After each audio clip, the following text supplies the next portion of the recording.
పూర్వభాద్ర నక్షత్రం రోజున స్వామివారి హనుమాన్ జయంతి కార్యక్రమం కానీ ప్రతి నెల పూర్వభాద్ర నక్షత్రం అభిషేకాలు కానీ జరుగుతూ ఉంటాయండి. అలాగే ఈ ప్రాంగణంలో 7 దేవాలయాలు ఉన్నాయండి.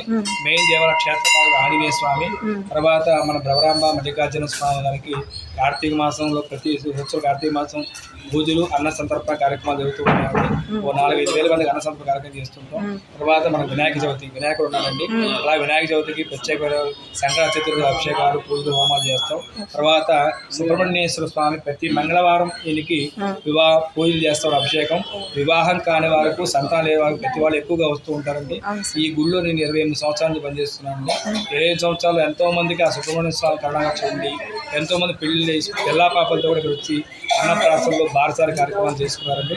అలాగే అయ్యప్ప స్వామి దేవాలయం అండి మధ్యలో ఉంది. ఆ ప్రతి సంవత్సరం మకర జ్యోతి దర్శనం ఉంటుందండి. అలాగే మండల పూజ కార్యక్రమం కూడా చేస్తాం. ఇక్కడ అన్న సంతర్పణ ప్రతి సంవత్సరం కార్తీక మాసంలో అయ్యప్పకి శివస్వామి వాళ్ళకి అన్న సంతర్పణ కార్యక్రమం కూడా చేస్తున్నామండి. అది 3 సంవత్సరాల నుంచి మొదలుపెట్టాం. ఈ కార్యక్రమం చేస్తూ అయ్యప్ప దాదాపు రోజుకి వచ్చి 200-300 మంది అయ్యప్పలో శివస్వామి భోజనం చేస్తుంటామండి. అలాగే తర్వాత కృష్ణదేవకి రుక్మిణీ సత్వ కృష్ణ పరమాత్మ దేవాలయం, షిరిడి సాయి దేవాలయం ఇవన్నీ ఉన్నాయండి. ఈ దేవాలయం దర్శనం చేయడం వల్ల ఎన్నో ఇబ్బందులు లేకుండా సుఖ సంతోషాలతో భోగభాగ్యాలతో ఉంటారని ప్రతి ఒక్కరు దర్శనం చేసుకోవాలని ప్రార్థిస్తుంది. ప్రవేజన సన్మంగళ. ధన్యవాదాలు స్వామి.